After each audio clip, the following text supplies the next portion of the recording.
கண்டிப்பா பண்ணி விட்டுருவேன். உட்கார வச்சிருங்க. நான் என்ன சொல்ல, நான் அந்த டெக் பாஸ்ன்ற பிராண்ட வளர்த்ததே நான் தான். அழிச்சு விட்டுருங்க, அழிச்சு விட்டுருங்க. ஒண்ணு ஒண்ணா செய்வேன். செய்யறத உள்ள இருந்து பார்த்துக்கிட்டே இருங்க. சரியா? கவனிச்சு பாருங்க. இந்த ஆள் வந்து ஓகே, இவன் வந்து வேணும்னு தான் செய்யறான் அப்படின்றத அப்ப தெரிஞ்சுக்கலாம். ஓகேவா? வாழு வாழ விடு. நீங்கள் வேலையை விட்டு போயிட்டீங்க, நாங்கள் வாட்டிக்கு எங்கள் வேலையை செவனேன்னு பார்த்துட்டு இருந்தோம். திடீர்னு ஒரு வீடியோ போட்டு எங்கள் லோகோவை போட்டு அதுக்கு மாலை போட்டு அதுக்கு ₹1 காயின் வச்சு செத்து போயிரு அப்படிங்கிற மாதிரி போட்டு எங்கள் மேலெல்லாம் மண்ணள்ளி போட்டு உங்கள் மேலே பூவாக போட்டு இப்போ வந்து வாழு வாழ விடு டைலாக்கா சூப்பர். நம்ம கார்ப்பரேட்டு, அவர் மிடில் கிளாஸ். உண்மை அது இல்லைங்க. நாங்கள் கார்ப்பரேட்னா அவரும் கார்ப்பரேட் தான். நாங்கள் மிடில் கிளாஸ்னா அவரும் மிடில் கிளாஸ் தான். எங்ககிட்ட என்ன இருக்குதோ அதுதான் அவர்கிட்டையும் இருக்குது. நான் ஒரு குக் கிராமத்தில் பிறந்த ஒரு பையன், ரொம்ப சாதாரணமான ஆள் தான். என்னை இன்ஜினியரிங் படிக்க வைக்க கூட எங்கள் அண்ணன் வாங்கின ஒரு சேலரியில் அவங்க குடும்பத்தையும் பார்த்து அதில் மிச்சம் பண்ணி தான் என்னை இன்ஜினியரிங் படிக்க வச்சாங்க. இன்ஜினியரிங் படிக்க வைக்க கூட வசதி இல்லாத ஒரு ஃபேமிலியில் இருந்து கஷ்டப்பட்டு அப்படி இப்படி போராடி தான் இங்கே வந்து இந்த இடத்துல இருக்கிறோம். அப்படிப்பட்ட நாங்கள் கார்ப்பரேட்னா ஒவ்வொரு மாதமும் அவருக்கு நம்ம எவ்வளோ கிளியர் பண்ணியிருக்கிறோம் அப்படின்ற டீட்டெயில்ஸ் மட்டும் சொல்லு முருகேஷ். இந்த லாஸ்ட் 6 months மட்டும். போன வீடியோவில் நம்ம சொல்லியிருப்போம் செப்டம்பர் மாதம் 15 லட்சம் கொடுத்துருக்கோம், ஆகஸ்ட் மாதம் 13.5 லட்சம் கொடுத்துருக்கோம், ஜூலை மாதம் 18 லட்சம் கொடுத்துருக்கோம், மே அண்ட் ஜூன் 22 லட்சம் கொடுத்துருக்கோம், ஏப்ரல் மாதம் 16 லட்சம் கொடுத்துருக்கோம். இந்த 6 மாசத்தோட டோட்டல் அப்படின்னு பார்த்தீங்கன்னா 84.5 லட்சம் பேமெண்ட் வந்து கிளியர் பண்ணியிருக்கோம். ஜஸ்ட் 6 மாசத்துக்கு 84.5 லட்சம் அவர் வாங்கியிருக்கிறார். இப்போ இவ்வளோ கிளியர் பண்ணியிருக்கோம் அப்படின்னா அவர் வாங்கினது மட்டும் இல்லை, எங்களோட பங்கும் அந்த அளவுக்கு தான் இருக்கும். எங்களோட பங்கெல்லாம் நாங்கள் என்ன பண்ணியிருக்கோம்னா அவர் ஆசைப்பட்டபடி tech boss should be a international. எல்லாருமே அப்படிதான் ஆசைப்பட்டோம். டெக் பாஸை இன்டர்நேஷனல் லெவலுக்கு கொண்டு போகணும் அப்படின்னு அதை எல்லாத்தையுமே ஆஃபீஸ்க்காக இன்வெஸ்ட் பண்ணிட்டோம். ஆனால் யாரை நம்பி இன்வெஸ்ட் பண்ணமோ அவரே விட்டுட்டு போயிட்டாரு. போனது கூட தப்பு இல்லைங்க. செவனேன்னு வேலை பார்த்துட்டு இருந்த எங்களை இந்த மாதிரி எங்கள் லோகோவை போட்டு மாலை போட்டு நெத்தி காசு வச்சு செத்து போ அப்படின்னு மியூசிக்கை போட்டு ஹைப் ஏற்றி நான் டெக் பாஸை தூக்கி எறிகிறேன் அப்படிங்கிற மாதிரி ஆடியன்ஸை ட்ரிகர் பண்ண வச்சு எங்களுக்கு நெகட்டிவிட்டியை ஸ்ப்ரெட் பண்ணிட்டு இப்போ வந்து வாழுங்க, வாழவும் விடுங்க. இந்த 15 கோடி மேட்டரை இன்னும் தெளிவாக சொல்லிடும் முருகேஷ். ஆக்சுவலாக லாஸ்ட் வீடியோலேயே நம்ம தெளிவாக தான் சொல்லியிருந்தோம். 15 கோடிக்கு அது டெக் பாஸ் ஒன்லி அப்படின்னு போட்டிருந்ததே, அது நீங்கள் சேனலில் மட்டும்தான் கொடுக்குறீங்க அப்படிங்கிற மாதிரி திருப்பியும் அதை பெருசாக ஹைலைட் பண்ணியிருந்திருப்பாங்க. அப்படிலாம் விஷயம் கிடையாது. டெக் பாஸ் சேனல், அதுக்கான எக்யூப்மெண்ட்ஸ், அதில் இருக்கக்கூடியது எல்லாத்தையுமே நாங்கள் கொடுக்குறோம் அப்படின்னு தான் சொல்லியிருந்தோம். நேரில் சொல்லியிருந்தோம். அது ப்ரூஃப் பண்ணுங்க அப்படின்னு கேட்டிருந்தாங்க. நேரில் பேசின விஷயத்தெல்லாம் நாங்கள் ரெக்கார்ட் பண்ணி வைக்கல, ஸ்பைலாம் வைக்கல. ஒருவேளை உங்களுக்கு ப்ரூஃப் வேணும் அப்படின்னா இப்போ சொல்கிறோம், 15 கோடிக்கு டெக் பாஸ் ஆஃபீஸ், அதில் இருக்கக்கூடிய எக்யூப்மெண்ட் எல்லாத்தையுமே சேர்த்து இதவே நீங்கள் ப்ரூஃபாக எடுத்துக்கலாம். சரி, ஏன் நம்மளை மட்டும் கார்ப்பரேட்னு போர்ட்ரே பண்ணணும்? பொதுவாக இங்கே இருக்கக்கூடிய மக்கள் சினிமாவை அதிகமாக பார்த்து கார்ப்பரேட் அப்படின்னா தப்பு அப்படிங்கிற ஒரு மைண்ட் செட்டில் ரிஜிஸ்டர் பண்ணி வச்சுருக்காங்க. அப்போது இவங்களை கார்ப்பரேட் அப்படிங்கிற மாதிரி போர்ட்ரேட் பண்ணிட்டோம் அப்படின்னா மக்கள் இவங்களை போட்டு அடின்னு அடிப்பாங்க. அதை பார்த்து நம்ம ஜாலியாக இருக்கலான்னு நினச்சிருப்பாங்களோ என்னவோ. அந்த 50% ஷேருக்கு அவர் ஒரு விளக்கம் கொடுத்தாரு. அது என்ன முருகேஷ்? எங்களோட கேள்வி என்ன, 50% ஷேர் பற்றி ஏன் முதல் வீடியோவில் சொல்லலை அப்படிங்கிறது தான். அதை பற்றி எந்த ஒரு விளக்கமும் கொடுக்காம நாங்கள் திருப்பி டார்ச்சர் பண்ணிகிட்டே இருந்தோம். அதனால 50% ஷேர் கேட்ட உடனே வணக்கம் போயிட்டு வாங்க அப்படின்னு சொல்லிட்டாங்க. அது மட்டும் இல்லை, ஒரே வழி இவங்களோட ஈகோவை டச் பண்ணோம், நம்ம ஈகோவை தொட்டுருச்சான் அப்படின்னு விளக்கம் கொடுத்துருக்காங்க. சரி, உங்களுக்கு நல்லாவே தெரிஞ்சிருக்கு 50% ஷேர் கேட்டால் அனுப்பிடுவாங்க அப்படின்னு. அப்படின்னா அதை மட்டும் கேட்டிருக்க வேண்டியதானே. எதுக்கு 3 டிமாண்ட்ஸ்? அதுவுமே மற்ற 2மே நாங்கள் அக்செப்ட் பண்ணுற மாதிரியான டிமாண்ட்ஸ். எதுக்கு? ஒன்று லாங் பிரேக் வேணும், அதுவும் அக்செப்ட் பண்ணியிருக்கோம், நீங்களே அதுக்கு கன்ஃபர்மேஷன் கொடுத்துருக்கீங்க. 2வது ஆட்டோமொபைல் சேனல் பண்ணணும், அதுக்கும் அக்செப்ட் பண்ணியிருக்கிறோம். 3வது 50% ஷேர், அதுக்கு நாங்கள் அக்செப்ட் பண்ணல. உங்களோட டேர்ம்ஸ்க்கு நாங்கள் அக்செப்ட் பண்ணலை, அதனால தான் வெளியில் போகிறேன் அப்படின்னு தெளிவாக ஸ்டேட்மெண்ட் கொடுத்துட்டு தான் போயிருக்கீங்க. ஆட்டோமொபைல் பண்ணிடலாம், நீ பிரேக் எடுத்துக்கோ, ஆனால் 50% கஷ்டம்தான் அப்படின்ற மாதிரியான சொல்லிட்டாங்க. நான் ஒன்று கேட்டேன், அது அந்த ரெக்யர்மெண்ட் முடியாது அப்படின்ற மாதிரி சொல்லியிருக்கிறாங்க. அட்லீஸ்ட் நீங்கள் ஒரு ரெக்யர்மெண்ட் சொன்னீங்க, நான் அதை ஏற்றுக்கிட்டு போகிறேன்னு. பட் இப்போ வந்து ஏன் மேனிப்புலேட் பண்ணணும்? சரி, அது ஏன் ஃபர்ஸ்ட் வீடியோவில் சொல்லலை? ஏன்னா மக்கள் ஆதரவு கிடைக்காது, சிம்பத்தி கிடைக்காது. இங்கே எல்லாமே நாங்கள் மணி மைண்டட் கார்ப்பரேட் அப்படின்னு போர்ட்ரேட் பண்ணணும் அப்படிங்கிறது தான் அவரோட ஆசை. ஆனால் அவர் வெளியில் போகும்போது ஆட்டோமொபைல் சேனல் பண்ணுறேன் அப்படின்னு சொல்லி டெக் சேனல் தான் ஸ்டார்ட் பண்ணார். ஏன்னா டெக்கில் எவ்வளோ வேல்யூ இருக்குது, எவ்வளோ பணம் சம்பாதிக்க முடியும் அப்படிங்கிறது அவருக்கும் தெரியும். அதனால தான் அவருமே டெக் சேனல் ஸ்டார்ட் பண்ணியிருக்காரு. டெக் பட்டீஸை விலைக்கு வாங்கின சேனல்னு சொல்கிறாங்களே. ஆமாங்க, காசு கொடுத்து தானே வாங்கினோம், இல்லை ஹேக் பண்ணியோ இல்லை வேறு எதுவும் பண்ணியெல்லாம் எடுக்கலல்ல. இது ஒன்றும் தப்பு இல்லையே, எங்களுக்கு அதோட பொட்டன்ஷியல் தெரியும் அப்படின்னு சொல்லியிருக்கீங்க. ஆமாம், பொட்டன்ஷியல் தெரிய போய் தான் சேனல்ஸ் பண்ணியிருக்கோம். டெக் படிஸ் மட்டும் இல்லை, டெக் இன்ஃபோ, டெக் பைட்ஸ் இந்த மாதிரி சேனல்ஸும் பண்ணியிருக்கிறோம். இது போக வருமானமே வராத சட்ட பஞ்சாயத்து, தற்சார்பு வாழ்வியல் இந்த மாதிரி சேனல்ஸும் பண்ணியிருக்கோம். இதெல்லாமே அவருக்குமே தெரியும். சரி, இந்த டேட்டா எரேஸ் பண்ணீங்களே அதை பற்றி ஒரு வார்த்தை சொன்னீங்களா? ஹாப்பிலிடியை நான் க்ளோஸ் பண்ணுறேன்னா சேனலே க்ளோஸ் பண்ணுறதுக்கு என்கிட்ட இது இருக்குது. வாழ விடுன்னு பேசுகிறீங்களே தவிர ஒரு கம்பெனியை விட்டு போயிட்டோம் அப்படின்னா அங்கே இருக்கிற டேட்டாவெல்லாம் எரேஸ் பண்ணுறது சரியா தப்பா? இதை ஏன் ஃபர்ஸ்ட் வீடியோலேயே சொல்லலை அப்படின்னு கேட்டிருந்தோம். பட் இப்போ வர அதுக்கான பதில் வரல. இதெல்லாம் எரேஸ் பண்ணுறதுக்கு முன்னாடியே யோசிச்சிருக்கணும். ஏன் அவரோட பர்சனல் எல்லாம் வெளியில் சொன்னீங்க? ஆக்சுவலாக நாங்கள் சொல்ல வந்த கான்டெக்ஸ்டே வேறு. ஏன்னா அவர் வேலையை விட்டு போகிறப்ப எங்ககிட்ட சொன்ன ரீசன் வேறு, பட் வீடியோவில் சொன்ன ரீசன் கம்ப்ளீட்டாக டிஃப்ரெண்ட்டாக இருந்தது. ஸோ அதை புரிய வைக்கிறதுக்காக அவரோட மானிட்டரி ஸ்டேட்டஸ் என்ன அப்படின்னு சில டீட்டெயில்ஸ் சொல்லியிருந்தோம். அதே மாதிரி தான் அவரோட ஹெல்த் ப்ராப்ளமையும் சொல்லியிருந்தோம். ஏன்னா எங்ககிட்ட மெயின் ரீசனாக அவர் வெளியே போகிறதுக்கு சொன்னது ஹெல்த் ப்ராப்ளம் தான். ஸோ எல்லாரும் ஏன் வெளியில் போனார் அப்படின்னு கேட்கும்போது அதை சொல்கிற மாதிரி ஆயிடுச்சு. எங்களுக்கு வேறு வழி தெரியல. பட் அது தவறுதலாக புரிஞ்சிக்கப்பட்டது. அவரோட பர்சனலை நாங்கள் வெளியில் சொல்லிட்டோம் அப்படிங்கிறத அதுக்கப்புறம் ஃபீல் பண்ணோம். ஸோ அந்த மாதிரி நாங்கள் அவருடைய பர்சனலை வெளியில் சொன்னது தப்பு தான். வாழ விடுன்னு பேசுகிற அவர் வேலையை விட்டு போனதுக்கப்புறம் எங்ககிட்ட ஒர்க் பண்ணுற ஸ்டாஃபை ஸ்பையாக யூஸ் பண்ணியிருக்கிறாரு. டெய்லி ஃபோன் பண்ணி இங்கே என்ன நடக்குது அப்படின்னு அப்டேட்ஸ் கேட்டுகிட்டே இருந்திருக்கிறாரு. முதல் வந்து சூர்யாவுக்கு பண்ணேன். சூர்யாவுமே வந்து ஒரு பர்பஸ்க்காக பண்ணேன். அந்த பர்பஸ்னா அவரை கூப்பிடணும் கிடையாது, வேற ஒரு என்ன நடந்துச்சு ஓலாக்கு, அதான் என்ன நடந்துச்சு நான் லாக் பண்ணேன்னு தெரியுமாமா. அது மட்டும் இல்லாமல் எங்ககிட்ட ஒர்க் பண்ணுற ஸ்டாஃபை பிரெயின் வாஷ் பண்ணி இவங்கெல்லாம் ஃப்ராடு, இவங்க கிட்ட வேலை பார்க்காத, வெளியில் போயிடு, இல்லை ஒருவேளை அவங்களே உன்னை வெளியில அனுப்புறாங்க அப்படின்னா 6 மாசம் சம்பளம் கேளு அப்படின்லாம் பேசியிருக்கிறாரு. இவங்களை எவனையும் நம்பாத, சரியா? அது விஜயண்ணா இருந்தாலும் சரி, முருகேசன் இருந்தாலும் சரி, எவனையும் நம்பாத. உன்னை போ சொன்னாங்களா, எனக்கு இவ்வளவு மாசம் சம்பளத்துக்கு கொடு, 6 மாசம் சம்பளத்துக்கு கொடு, சரியா? நான் போல நீயா தான் போக சொல்ற அப்படின்ற அளவுக்கு இரு. இதுக்கும் அவங்களோட ஸ்டாஃப்டையோ அவங்ககிட்டயோ நம்ம பேச வேணாம், நம்ம வேலையை பார்ப்போம், நம்மளோட ஒர்க்கில் ஃபோக்கஸ் பண்ணுவோம்னு தான் நம்ம ஸ்டாஃப்ஸ்ட்டை சொல்லி வைக்கிறோம். இந்த மாதிரி மிஸ் அண்டர்ஸ்டாண்டிங் வரும் அப்படிங்கிறதுனால தான் எங்ககிட்ட இருந்து வெளியில் போன அவங்க கூட இருக்கிற யாருக்கிட்டையுமே இது வரைக்கும் நாங்கள் ஃபோனில் பேசவே இல்லை. அவங்க பண்ண 2 வீடியோலுமே அவங்க வேலையை விட்டு போனதுக்கப்புறம் எங்களோட ஆஃபீஸில் என்னெல்லாம் நடந்தது அப்படிங்கிறத காமிச்சிருப்பாங்க. இனிமே டெக் பாஸ் நீ யாராவது பேர் சேவ் பண்ணியிருந்தீங்கன்னா பேரை டெலீட் பண்ணுங்க, சுதர்ஷன் டெக் பாஸ் கிடையாது அப்படின்ற மாதிரி சொன்னாங்களாம். அது மட்டும் இல்லாமல் இங்கே ஒர்க் பண்ண ஒரு ஸ்டாஃபோட ஃபோட்டோ அவரோட ஆடியோவும் போட்டு தெளிவாக காமிச்சிருப்பாங்க. இதுக்கெல்லாம் பேர் எனக்கு தெரியுமா?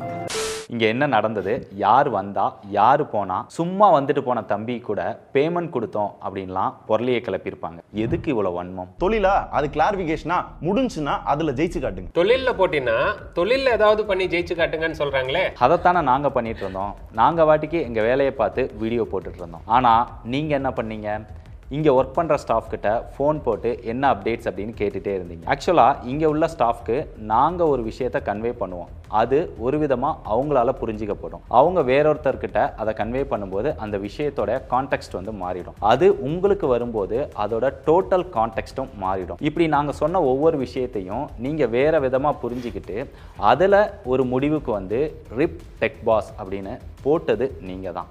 பட் இதில் வாழ விடு அப்படி அவங்க வீடியோ போட்ட அப்புறம் கூட உண்மை சீக்கிரமே வெளியே வரும், வாழ்த்துக்கள் அப்படின்னு சொல்லி தான் நாங்கள் சிம்பிளாக முடிச்சிட்டோம். ஆனால் நாளுக்கு நாள் தொடர்ந்து நெகட்டிவ் கமெண்ட்ஸ் வந்துக்கிட்டே இருந்தது. இருந்தாலுமே பரவாயில்ல அப்படின்னு நாங்கள் எங்களுடைய வேலையை பார்த்து நாங்கள் வீடியோஸ் வந்து போஸ்ட் பண்ண ஆரம்பிச்சிட்டோம். பொதுவாக இந்த மாதிரி இன்சிடென்ட் நடந்த எல்லா இடத்துலையுமே பார்த்தீங்க அப்படின்னா ஒருத்தர் குற்றம் சொல்லி வீடியோ போட்டாங்கன்னா அவங்களோட அடுத்த வீடியோ அதுக்கான பதில் வீடியோவாக தான் இருக்கும். பட் நாங்கள் அப்படிலாம் பண்ணல, எங்களுடைய ஒர்க்கை தான் பார்த்துட்டு இருந்தோம். பட் தொடர்ந்து நெகட்டிவ் கமெண்ட்ஸ் வந்துக்கிட்டே இருக்கும்போது எங்ககிட்ட ஒர்க் பண்ணுற ஸ்டாஃப் வந்து ஏன் இவங்க பேசவே மாட்டேங்கிறாங்க இவ்வளோ உண்மையை வச்சுக்கிட்டு அப்படின்னு அவங்க ஒர்க் பண்ண முடியாமல் உடஞ்சி போயிட்டாங்க. ஸோ வேறு வழி இல்லாமல் தான் ரொம்ப நாள் கழித்து நாங்கள் அந்த வீடியோ போஸ்ட் பண்ணுற நிலைமைக்கு தள்ளப்பட்டோம். அதுலேயுமே ரொம்ப ஜென்யூனாக அவங்கள பற்றி எந்த குறையும் சொல்லாமல் உண்மை என்னவோ அந்த உண்மையை மட்டும்தான் பேசி வீடியோ போட்டிருந்தோமே தவிர எதுவுமே மேனிப்புலேட் பண்ணலை.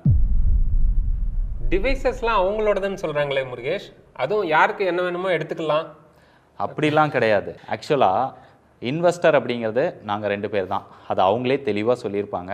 ஒர்க்கிங் பார்ட்னர் தான் அவர். நான் வந்து இதில் ஒர்க்கிங் பார்ட்னர். ஸோ இங்கே இருக்கக்கூடிய டிவைசஸ் எக்யூப்மெண்ட் எதுவாக இருந்தாலுமே அது எங்களோட தான், அவரோடது கிடையாது. டீமே உங்கள் கண்ட்ரோலில் இருந்ததுன்னு சொன்னால் இல்லைன்னு சொல்கிறீங்க. டீம் மட்டும் இல்லைங்க, அவங்களோட சேலரி போனஸ் கூட உங்களோட அப்ரூவல் இல்லாமல் இன்க்ரீஸ் பண்ணது கிடையாது. ஆனால் 1 மந்த் சேலரின்றதெல்லாம் ரொம்ப எக்ஸ்பெக்டேஷனை ஏற்றுற மாதிரி ஆயிடும்னு. நியர்லி 2.5 லட்சம் நம்மளுக்குமே செலவு. லாஸ்ட் ஃபியூ மந்த்தா சீனியர் எடிட்டர் ஒருத்தர் சேலரி இன்க்ரீஸ் பண்ண சொல்லி கேட்டுக்கிட்டே இருக்காருன்னு விஜய் கிட்ட சொன்னப்ப கொடுத்துடலாமே அப்படின்னு விஜய் சொன்னாங்க. அப்போ கூட வேண்டாம்னு சொன்னது நீங்க தானே. சரி, துபாய்லாம் போயிட்டு வந்து ஐபோன்லாம் வாங்கிட்டு வந்தேன் அப்படின்னு சொல்லியிருப்பாரு. ஆக்சுவலா அது ஆஃபீஸோட காசுல தான் வாங்கினது, ஆஃபீஸ் எக்ஸ்பென்ஸ்ல தான் அவர் போயிட்டு வந்தார். அவரோட பர்சனல் மணியில் வாங்கின மாதிரி சொல்லியிருக்கிறாரு. அதே மாதிரி ரிவ்யூ யூனிட் அப்படின்னும் சொல்லியிருப்பார். ரிவ்யூ யூனிட் எல்லாமே ஆஃபீஸ்க்கு சொந்தமானது தானே தவிர அவருக்கு கிடையாது. அவர் ஒரு ஒர்க்கிங் பார்ட்னர் தான். மந்த் ஆன் மந்த் அவரோட ஷேர் என்னவோ அதை நாங்கள் பர்ஃபெக்டாக கிளியர் பண்ணிடுவோம். அதனால் இங்கே இருக்கக்கூடிய டிவைஸோ எக்யூப்மெண்ட்டோ எதுக்குமே அவர் சொந்தக்காரர் கிடையாது. நான் வந்து இதில் ஒர்க்கிங் பார்ட்னர். ஃபர்ஸ்ட் வீடியோவில் ஒர்க்கிங் பார்ட்னர் அப்படின்னு சொல்லியிருப்பாரு. இந்த PS5 என்னோடது. இப்போ டிவைஸுக்கு சொந்தக்காரன்னு சொல்லுவார். அடுத்து வந்து டெக் பாஸ்கே ஓனர்னு சொல்லுவாரா? ஆக்சுவலாக இந்த ஃபோன் எல்லாமே சுதர்ஷன்ட்ட தான் நான் வாங்கினேன், அதனால சுதர்ஷன்ட்ட நான் திருப்பி கொடுத்துட்டேன், அது நியாயம் தானே அப்படின்றாங்க. ஆக்சுவலி நீங்கள் வந்து ஒரு கம்பெனியில் ஒர்க் பண்ணுறீங்கன்னு வச்சுக்கோங்க. உங்களுக்கு யூஸ் பண்ணுறதுக்குன்னு சில டிவைசஸ்லாம் தருவாங்க. நீங்கள் ஒர்க் பண்ணும்போது இல்லை அந்த டிவைசஸை வாங்கும்போது ஒரு மேனேஜர் இருந்திருப்பார். நீங்கள் அந்த கம்பெனியை வேலையை விட்டு போகும்போது வேறொரு மேனேஜர் இருப்பார். நீங்கள் அந்த ப்ராடக்டை வேலையை விட்டு போகும்போது கம்பெனி கிட்ட கொண்டு போய் கொடுப்பீங்களா, இல்லை எனக்கு அந்த மேனேஜர் தான்ப்பா கொடுத்தாரு, அவர் எங்கே இருக்காரோ அவரை தேடி போய் அவர்கிட்ட கொடுப்பீங்களா, இல்லை அவர் வந்து கேட்டவுடனே கொடுத்துருவீங்களா? கம்பெனி கிட்ட தான் கொடுக்கணும். பொருள் யாருக்கு சொந்தமோ அவங்க கிட்ட தான் கொடுக்கணும். ஸோ எல்லா டிவைசஸுமே கம்பெனிக்கு தான் சொந்தம், கம்பெனி கிட்ட தான் கொடுக்கணும். இதே மாதிரி தான் சுதர்ஷனும் இங்கே அக்டோபர் 1ஆம் தேதியே வேலையை விட்டு போயிட்டாரு. அதையுமே எல்லா ஸ்டாஃப் கிட்டையும் தெளிவாக சொல்லிட்டு தான் போயிருக்கிறாரு. அதுக்கப்புறமும் அவங்க எல்லாருமே 7ஆம் தேதி வரைக்கும் எங்க கிட்ட தான் வேலை பார்த்துருக்காங்க. வேலையை விட்டு போகும்போதும் எங்க கிட்ட தான் டிவைஸை கொடுக்குறோம் அப்படிங்கிறத தெளிவாக சொல்லிட்டு போயிருக்கிறாங்க. பட் அதுக்கப்புறமும் 1ஆம் தேதியே வேலையை விட்டு போன சுதர்ஷன் கிட்ட 19ஆம் தேதி போய் டிவைஸை கொடுக்கறதுக்கு என்ன காரணம்? இங்கே பாரு முருகேஷ், அவங்க மறந்துட்டாங்களோ என்னமோ தெரில, நம்மகிட்ட வேலை பார்க்குறப்ப இதுக்கு தான் அக்னாலேஜ் பண்ணி சைன் போட்டிருக்காங்க. என்னன்னு கொஞ்சம் படிச்சே நீயே சொல்லிடுறேன். என்ன டிவைஸ் வாங்கினாலும் அதை கரெக்டாக ரிட்டர்ன் பண்ணுவோம். அப்படி இல்லைனா அது டேமேஜ் ஆயிடுச்சு அப்படின்னா தன்னோட சொந்த செலவில் சரி பண்ணி கொடுப்பேன் அப்படின்னு அடடா கிரியேட்டர்ஸ்க்கு அவர் உட்பட கையெழுத்து போட்டு கொடுத்துருக்காங்க. யார்கிட்டலாம் டிவைஸ் இருக்குதோ அவங்களோட கையெழுத்தோட இருக்குது. அது இருக்கட்டும் முருகேஷ், அவர் ஒரு கம்பெனியில் இன்வெஸ்ட் பண்ணேன்னு சொன்னார். அதோட ஓனர்ஷிப் ஃபுல்லாகவே அவருக்கே தந்துடுறோன்னு கூட சொன்னோம். இருந்தாலும் அதை பற்றி பேசுகிறாரு. ஆக்சுவலாக அதில் 4 பேர் பார்ட்னர் அப்படின்னு அவரே தெளிவாக சொல்லிட்டாரு. அதில் அவரும் ஒன் ஆஃப் த பார்ட்னர். அதோட பார்ட்னர்ஷிப் டீட் எல்லாமே அவர் காமிச்சிருந்தார். போகும்போது இந்த கம்பெனிலலாம் இன்வெஸ்ட் பண்ணது என்ன அப்படின்னு கேட்டார். நான் கம்பெனியே கொடுத்துட்றேன், டோட்டலாக ட்ரான்ஸ்ஃபர் பண்ணிடுறேன் வச்சுக்கோங்க அப்படின்னு. ஏன்னா அதில் இன்வெஸ்ட் பண்ண காசு எல்லாமே ப்ராடக்ட் டெவலப்மெண்ட்டுக்கே சரியாக போச்சு. அது ஒரு ஸ்டார்ட் அப், இன்னுமே ப்ராடக்ட் வந்து லான்ச் பண்ணல. இப்படி இருக்கும்போது திடீர்னு நான் வரேன், திடீர்னு போகிறேன் அப்படிங்கிற மாதிரி சொல்லிட்டு நான் போட்ட காசெல்லாம் கொடு அப்படின்னு சொன்னால் இது வந்து சின்ன பிள்ளைங்க விளையாட்டு கிடையாது. நினச்சா வர்றதுக்கும் நினச்சா போகிறதுக்கும் இது ஒரு பிஸ்னஸ். சரி, ஆர்கானிக் வீடியோஸ்லாம் ஏன் இன்னும் போட ஆரம்பிக்கல? டெக் பாஸ் ஸ்டாண்டர்டுக்கு ஒரு ஃபுல் வீடியோ, ஒரு ஆர்கானிக் வீடியோ போடுறது அப்படிங்கிறது சாதாரண விஷயம் கிடையாது. சும்மா நான் ஒரு கேமராவை ஆன் பண்ணி உட்காந்து பேசி போட்டேன் அப்படின்னா அது அதோட ஸ்டாண்டர்டுக்கு வராது. இது ஒவ்வொரு யூடியூபர்ஸ்க்கும் ரொம்பவே நல்லா தெரியும். ரீசெண்டாக தான் நம்ம சில ப்ராடக்ட்ஸ்லாம் வாங்கியிருக்கிறோம், அதை செக் பண்ணிகிட்டு இருக்கிறோம். அதோட ஃபுல் ரிவ்யூ ஆர்கானிக் வீடியோ சீக்கிரமாகவே வரும். நம்ம டீமும் டெவலப் ஆகிட்டு இருக்கு. வீடியோ டெலீட்ல நாங்கள் சொல்கிறது உங்களோட அப்ரூவலோட தான் டெலீட் பண்ணோம்னு, நீங்கள் சொல்கிறது இல்லைன்னு சொல்கிறீங்க. சரி, இந்த ஆடியோவை கேளுங்க. ஆனால் உங்களுக்கு தெரியாது இல்லைண்ணே, முடிஞ்ச அளவு உங்களுக்கு எதெல்லாம் தப்புன்னு தெரியுதோ இல்லை அந்த மாதிரி அன்வான்ட் வீடியோன்னு தோணுதோ, நம்ம நாலேஜ் வந்து இது பின்னாடி வந்து தப்பாக பேசப்படும் அப்படின்ற மாதிரி தெரியுதோ எல்லாத்தையுமே டெலீட் அல்லது ப்ரைவேட்டில் போட்டு விட்ருவேன். இந்த குறை இருக்கிற ஒரு 2-3 பழைய வீடியோஸ் வந்து தூக்கிடலாம் நினைக்கிறேன். ஒர்க் ஸ்டேஷன் இதெல்லாம் வந்து பெட்டர் வந்து நம்ம அவாய்ட் பண்ணிடலாம் தான் நினைக்கிறேன். இப்போ சொல்லுங்க, யாரு வீடியோவை டெலீட் பண்ண சொல்றது? அதை விட முருகேஷ், பெய்டு வீடியோ பண்ண சொல்லி ஃபோர்ஸ் பண்றோன்னு சொல்றாருல, ராத்திரி பகலா நம்ம ஃபோர்ஸ் பண்றோன்னு அவர் போறதுக்கு முன்னாடி என்ன போட்டிருந்தாரு? ஆக்சுவலா அக்டோபர் 1 வேலை விட்டு போற மைண்ட் செட்ல இருக்கிறாரு. எங்களுக்கு தெரியாது, அதை போன வீடியோல நம்ம கிளாரிஃபை பண்ணியிருந்தோம். செப்டம்பர் 30 9:30க்கு மேலே, அதாவது நைட்டு, அந்த டைமில் கூட வேறு ஏதாவது பெய்ட் வீடியோ இருக்கா அப்படின்னு தான் கேட்டிருக்கிறாரு. ஏன் அந்த டைமில் ஒரு ஆர்கானிக் வீடியோ பண்ண வேண்டியதானே? இதிலேருந்து உங்களுக்கு தெரியும், நாங்கள் ஃபோர்ஸ் பண்ணல.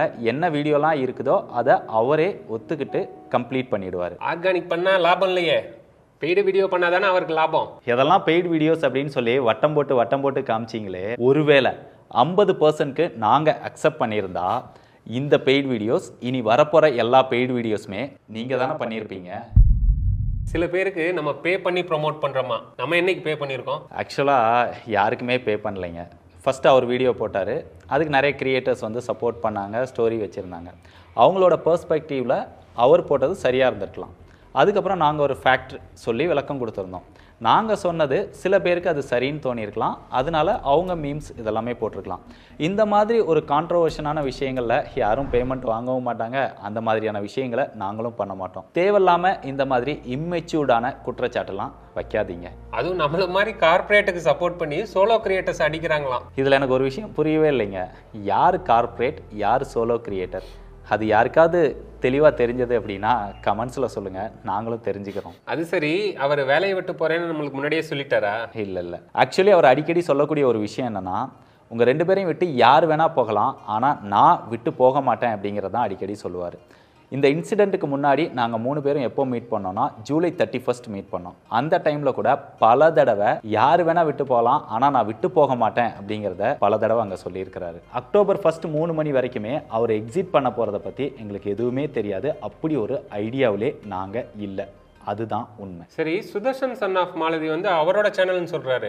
அவரோட சேனல்லாம் இல்லை, அதுவும் அடடா கிரியேட்டர்ஸ்க்கு கீழே பண்ண சேனல் தான். அதுக்கான ப்ரூஃப் இங்கே காமிச்சிருக்கிறேன். ஸ்டார்ட் பண்ணப்பவே அடடா கிரியேட்டர்ஸ் பேனரை ஆட் பண்ண சொல்லி நம்ம சொல்லியிருக்கிறோம். அதுக்கு கன்ஃபார்மும் பண்ணியிருக்கிறாரு. ஸோ நம்மக்கிட்ட இருந்த எல்லா சேனலுமே எங்களுக்கு கீழே பண்ணதான். அதனால தான் அந்த சேனலுக்கு நான் ஓனராக இருந்தேன். கேட்டவுடனே ட்ரான்ஸ்ஃபர் பண்ணி கொடுத்தேன். அது மட்டும் இல்லாமல் அது அவரோட சேனல்னு சொல்கிறாரு, அதெல்லாம் எங்கே வச்சு எடிட் பண்ணார்? அதுக்கு விளக்கம் கொடுக்க முடியுமா? ஆக்சுவலி இந்த சேனல் ஸ்டார்ட் பண்ணும்போது என்ன டேர்ம்ஸ் இருந்ததுன்னா, டெக்பாஸ்க்கு என்ன டேர்ம்ஸோ அதே மாதிரி டேர்ம்ஸ் தான் இதில் இருந்தது. பட் சுதர்ஷன் வந்து இதில் அம்மாவும் வர்றதுனால அவங்களுக்கு ஒரு ஷேர் வேணும் அப்படின்னு கேட்டதுனால அவங்களுக்கு ஒரு 25 அப்படின்னு போட்டு அவங்க 2 பேருக்கு ஒரு 50, எங்கள் 2 பேருக்கு ஒரு 50 அப்படின்னு அந்த டேர்ம்ஸை வந்து சேஞ்ச் பண்ணிட்டோம். இந்த மாதிரி தான் சேனல் ஸ்டார்ட் பண்ணதுலேருந்து ஓடிட்டு இருந்தது. ஸோ அதே மாதிரி டெக்பாஸ்லையும் நம்ம கேட்டால் 50% ஷேர் கிடச்சிரும் அப்படிங்கிற ஒரு மைண்ட் செட்டில் இருந்தாரோ என்னவோ, அதனால் 50% ரெக்வஸ்ட் வச்சார். பட் டெக்பாஸில் 50% கொடுத்துட்டோம் அப்படின்னா எங்களுடைய ஒர்க் வந்து பாதிக்கப்படும் அப்படிங்கிறதுனால அதை இல்லைன்னு சொல்லிட்டோம். அதனால் வெளியே போய் தேவையில்லாத விஷயங்களெல்லாம் போஸ்ட் பண்ணி நான் இல்லாத டெக்பாஸ் இருக்கவே கூடாது அப்படின்னு அந்த மாதிரி தம்ப்நெயில் போட்டு வீடியோ போட்டு அதை அழிக்கணும் அப்படின்னு முயற்சி பண்ணாங்க. கண்டிப்பா பண்ணி விட்டுருவேன், உட்கார வச்சிருவேன். நான் என்ன சொல்ல, நான் அந்த டெக்பாஸ்ன்ற பிராண்டை வளர்த்ததே நான் தான், அழிச்சு விட்டுருவேன். பரவாயில்ல, கை கால் போனால் கூட நாங்கள் தவழ்ந்தாது வேலை பார்த்துட்டு தான் இருப்போம். இது போக நம்ம சுதர்ஷன் சன் ஆஃப் மாலதி சேனலில் கண்டென்ட் போடக்கூடாதுன்னு சொன்னோமா, ஏன்னா டெக்பாஸ்க்கு ஒர்க் அஃபெக்ட் ஆகும் அப்படின்னு. ஆக்சுவலாக நாங்கள் அப்படிலாம் சொல்லலைங்க. அதில் கண்டென்ட் போடாமல் இருந்ததுக்கு அவரோட ஒரு பர்சனல் இஷ்யூ தான் காரணம். அதை நாங்கள் இங்கே சொல்ல விரும்பலை. ஏன்னா அதை சொன்னால் அதையும் பர்சனல் அப்படின்ற மாதிரி 2 பேர் வந்துடுவாங்க. PS5வும் கட்டப்பையும். ஒரு கட்டப்பையில PS இருந்துச்சு, இன்னொரு கட்டப்பையில அவரோட ட்ரெஸ் இருந்துச்சு. கட்டப்பையில உங்க ட்ரெஸ் கண்ணாடி தாங்க இருந்துச்சு, அதை எடுத்து காமிச்சிட்டு போனீங்க. இந்த இவனுக்கு ஒரு சீட் எடுத்து பாருங்க ஐயா, வெறும் பொய்யா சொல்லிக்கிட்டு தெரியலாம். என் டீம்ல இருக்க சில பேர் வந்து அங்க இருந்த PS5 திருடிட்டு போயிட்டாங்க. ஆக்சுவலி அவங்க வீடியோவை அவசரத்தில் பார்த்துருப்பாங்க போல. நாங்கள் ஒரு கண்டெக்ஸ்டில் தான் அதை வந்து கன்வே பண்ணியிருந்தோம். அவங்க வீடியோவில் என்ன சொல்லியிருப்பாங்க அப்படின்னா, கட்டப்பையில் வெறும் துணி கண்ணாடி இந்த மாதிரி தான் இருந்தது அப்படின்னு சொல்லியிருப்பாங்க. கட்டப்பையில உங்க ட்ரெஸ் கண்ணாடி தாங்க இருந்துச்சு, அதை எடுத்து காமிச்சிட்டு போனீங்க. அது மட்டும் இல்லைங்க, கட்டப்பையில் PS5வும் இருந்தது அப்படிங்கிறத தான் தெளிவாக அந்த சிசிடிவி வீடியோவில் காமிச்சிருக்கோம். சொல்லாமல் போனீங்கன்னா நாளை பின்ன ஏதாவது பிரச்சனையாகும், இந்த சிக்கலான டைமில் அதுக்கு இடம் கொடுக்காதீங்க அப்படின்னு சொல்லிட்டு சுதர்ஷனோட திங்ஸை நீங்கள் எடுத்துகிட்டு போயிருங்க, ஆஃபீஸ் திங்ஸை இங்கே வச்சுட்டு போயிருங்கன்ட்டு விட்டுட்டேன். அது ஆஃபீஸில் தான் இருந்தது அப்படிங்கிறது தான் அந்த வீடியோ தெளிவாக கன்வே ஆகும். அது சில பேர் வந்து அதை கொண்டு போயிட்ட மாதிரி மிஸ் அண்டர்ஸ்டாண்ட் பண்ணிட்டாங்க. அதுக்கடுத்து ராகவி வந்து ஒரு எக்ஸ்பிளனேஷன் கொடுத்துருக்காங்க. அதில் என்ன சொல்லியிருக்காங்க அப்படின்னா, அவர் ஃபோன் பண்ணி எடுத்துகிட்டு வர சொன்னார், விஜய் கிட்ட நான் ஃபோன் பண்ணி சொல்லிக்கிறேன் அப்படிங்கிற மாதிரி சொல்லியிருப்பாரு. சுதர்ஷன் கால் பண்ணி என்னோட திங்ஸ் அங்கே என்னென்ன இருக்குதோ எல்லா திங்ஸையும் எடுத்து பழைய ஆஃபீஸில் கொண்டு வச்சிரு, நான் விஜய் அண்ணங்கிட்ட சொல்லிட்டு வந்து கலெக்ட் பண்ணிக்கிறேன் அப்படின்றத சொன்னான். இங்கே அவருக்கு அந்த ப்ராடக்ட் தேவை அப்படின்னா அவர் என்ன பண்ணியிருக்கணும், நேரடியாக எங்ககிட்ட யார்கிட்டையாவது ஒருத்தர்கிட்ட ஃபோன் பண்ணி சொல்லியிருக்கணும். ஃபஸ்ட்டு அதுக்கு உரிமையே இல்லை, அவரோட ப்ராடக்டே அது கிடையாது. சரி, ராகவி கிட்ட அவர் ஃபோன் பண்ணி சொல்லியிருந்தாலுமே ராகவி வெளியே எடுத்துகிட்டு போகிறதுக்கு முன்னாடி என்ன பண்ணியிருக்கணும், எங்ககிட்ட வந்து இந்த மாதிரி வேலையை விட்டு போயிட்டார் அவர். ஸோ அவர் இந்த ப்ராடக்டை வந்து கேட்குறாரு, அதனால் நான் வெளியில் எடுத்துகிட்டு போகிறேன் அப்படிங்கிறத எங்ககிட்ட சொல்லி முறையாக அதை வெளியில் எடுத்துகிட்டு போயிருக்கணும். ஸோ இது எதுவுமே இல்லாமல் அவங்க அதை பைக்குள்ளே வச்சு வெளியில் எடுத்துகிட்டு போயிட்டு இப்போ அதுக்கு ஒரு ஸ்டோரி வந்து நரேட் பண்ணுறாங்க. இவ்வளோ சொல்லலையே, ஃபர்ஸ்ட் வீடியோவில் எதுவுமே இல்லை ஆனால் செக் பண்ணி அனுப்பிச்சிட்டாங்கன்னு எல்லாம் சொல்கிறாங்க. ஃபர்ஸ்ட் வீடியோலையே கட்டப்பையில் PS5 இருந்தது அப்படின்னு சொல்லியிருந்தா இவ்வளோ பிரச்சனையே கிடையாது. கட்டப்பையில உங்கள் ட்ரெஸ்ஸு கண்ணாடி தாங்க இருந்துச்சு. இல்லை அவரே எங்ககிட்ட ஃபோன் பண்ணி இந்த ப்ராடக்ட் வேணும் அப்படின்னு கேட்டிருந்தாலும் இவ்வளோ பிரச்சனை கிடையாது. இல்லை நேரில் வந்து வாங்கிட்டு போயிருந்தாலும் இவ்வளோ பிரச்சனை கிடையாது. நம்மளுக்கு ஒரு தகவல் வந்தது, அதன் அடிப்படையில் அவங்கள கூப்பிட்டு பேசி செக் பண்ணோம். செக் பண்ணதுனால ட்ரெஸ் ஃபேக்டர் உடஞ்சிருச்சு அப்படின்றாங்க. நீங்க சொன்ன மாதிரி உங்க வீட்டுக்கு திருட வந்தா கேக் வெட்டி தான் அனுப்புவீங்களா? ட்ரஸ்ட் ஃபேக்டரை உடைச்சவங்க கிட்ட தான் கேக்கெல்லாம் வாங்கிட்டு வந்து அதை சாப்பிட்டு பொறுமையா போவீங்களா? ஆசை அட்மினா எங்ககிட்ட தெரியப்படுத்தாம கட்டப்பைக்குள்ள PS5 வச்சு வெளியில எடுத்துட்டு போகும்போது நாங்க கண்டுபிடிச்சு கேட்டுட்டோமே, இதெல்லாம் வெளியில தெரிஞ்சிருச்சே அப்படிங்கிறதுக்காக இவ்வளோ பெரிய எக்ஸ்பிளனேஷன் கொடுக்குறீங்களே, இதெல்லாம் தேவையா? ப்ராப்பரா எங்ககிட்ட இன்ஃபார்ம் பண்ணியிருந்தா இந்த பிரச்சனையே நடந்திருக்காது. ஆஸ் பர் யுவர் ஸ்டேட்மெண்ட், நீங்க பழைய ஆபீஸ்ல வைக்கிறதா சொன்ன மைசன் கட்டப்பை எங்ககிட்ட இன்ஃபார்ம் பண்ணாம எப்படி உங்ககிட்ட வந்தது? அதை பத்தி இதுவரைக்கும் எங்ககிட்ட இன்ஃபார்ம் பண்ணல. ஒருவேளை இந்த PS5 நாங்க பிடிக்காம இருந்திருந்தா இப்படித்தானே எங்களுக்கு தெரியாம உங்ககிட்ட வந்திருக்கும். இப்போ சொல்லுங்க, நாங்க பட்டம் கட்டுறோமா? அதனால அவர் மேல திருட்டு பட்டத்தை கட்டிங்க? இல்ல உண்மையாவே அதுதான் நடந்திருக்கா? இந்த கட்டப்பை விஷயத்துல ராஜேஷ் தான் நான் தான் அதுக்கு தலைமை தாங்கனே. அந்த மாதிரி நாங்க ஃபர்ஸ்ட் வீடியோல எந்த இடத்துலயுமே சொல்லல. வீடியோவை திருப்பி பாருங்க. நம்ம மாட்டிக்கிட்டோமோ அப்படின்ட்டு அப்படியே தெரிச்சு வெளியில ஓடி போய் அங்கிருந்து ஃபோன் பண்ணி நானே வரல அப்படின்னு சொல்லிட்டு போயிட்டாரு. ஆக்சுவலா கட்டப்பையில என்ன இருந்ததுன்னு கேட்டுட்டாங்களே, அதனால தெரிச்சு ஓடிட்டாரு அப்படிங்கிற மாதிரி சொல்லியிருந்திருப்போம். அந்த வார்த்தை வந்து கொஞ்சம் ஹைலைட் ஆயிடுச்சு. அது வந்து நாங்க ஹைலைட் பண்ணி சொன்னது வந்து தப்பு தான். ஆனா அவங்களோட ஃபர்ஸ்ட் வீடியோ பாருங்க. நீங்க அதனால தான சொல்லாமே வெளிய வந்தீங்க. நான் அதனால தான் இவங்க பண்றதெல்லாம் பிடிக்கல. இன்னைக்கு போயிட்டு வந்து சொல்லிட்டு போறேன் அப்படின்னு சொல்லிட்டு சாப்பிட தான் போனேன். போனவனாவே விட்டாங்க. இந்த கட்டப்பையெல்லாம் இப்படி செக் பண்ணாங்க, அதெல்லாம் பண்றது பிடிக்காம தான் நான் ஃபோன் பண்ணி சொல்லிட்டு வந்துட்டேன் அப்படிங்கிற மாதிரி அவங்க கன்வே பண்ணியிருப்பாங்க. ஸோ அதை பார்த்து தான் நம்ம இந்த வீடியோவை ரிலேட் பண்ணோம். 12:35 வரைக்கும் ஆஃபீஸ்க்குள்ளே இருந்த ராஜேஷ் 12:57க்கு வெளியில் போயிட்டு ஃபோன் பண்ணி நான் எக்ஸிட் பண்ணிக்கிறேன் அப்படிங்கிற மாதிரி சொல்லியிருப்பாங்க. ராஜேஷ் கொஞ்ச நேரம் கழிச்சு ஃபோன் பண்ணி நான் இனிமேல் ஆஃபீஸ்க்கு வரலன்னா நான் குவிட் பண்ணிக்கிறேன் அப்படின்னு அவரும் சொன்னார். நீங்கள் அதனால தானே சொல்லாமே வெளியே வந்து இத்தனை வருஷம் வேலை கொடுத்த எங்ககிட்ட 12:35 வரைக்கும் ஆஃபீஸில் இருந்த நீங்கள் நேர்லையே நான் எக்ஸிட் பண்ணிக்கிறேன் அப்படிங்கிற மாதிரி சொல்லிட்டு போயிருக்கலாமே. ஏன் ஃபோனில் தான் சொல்லணுமா? ஆக்சுவலாக அதைத்தான் கேள்வியாக வச்சோம். அந்த கண்டெக்ஸ்டில் தான் நம்ம வீடியோவும் கன்வே பண்ணியிருந்தோம். அப்படி ஃபோனில் சொல்கிற அளவுக்கு என்ன மிஸ்டேக் நடந்துருச்சு அப்படிங்கிறத தான் கேட்டிருந்தோம். அதுக்கு இவ்வளோ பெரிய எக்ஸ்பிளனேஷன் நீங்கள் கொடுத்துருக்கீங்க. சரி, ராஜேஷ் எதுக்கு திருப்பி கூப்பிட்டீங்கன்னு கேட்கலாம். ஆக்சுவலாக அவங்க வீடியோ போடுற வரைக்கும் இந்த இன்சிடென்ட் எல்லாமே நாங்கள் பெருசாக எடுத்துக்கல. இந்த நிகழ்வு நடந்தப்போ கூட எனக்கு இவ்வளவு விஷயம் நடந்திருக்குன்னு தெரியாது. நான் அதை கேஷுவலாக தான் எடுத்துட்டேன். ஏன்னா அவங்க வீடியோ போட்டு அந்த கட்டப்பைக்குள்ளே கண்ணாடி துணி தான் இருந்தது அப்படின்னு சொன்னதுக்கப்புறம் தான் அந்த சிசிடிவி ஃபுட்டேஜ்லாம் கலெக்ட் பண்ணி நாங்கள் செக் பண்ணப்போ தான் இந்த இன்சிடென்ட் எல்லாம் எங்களுக்கு ஒரு ஐடியா கிடைச்சது. ஆனா ராஜேஷ் கிட்ட பேசினது எத்தனாம் தேதி? நம்ம 7ஆம் தேதி இந்த விஷயம் நடந்தது. அதுக்கு அடுத்த நாளே நம்ம வந்து பேசியிருக்கிறோம். ஆப்வியஸா சுதர்ஷன் வெளியில போயிட்டாரு.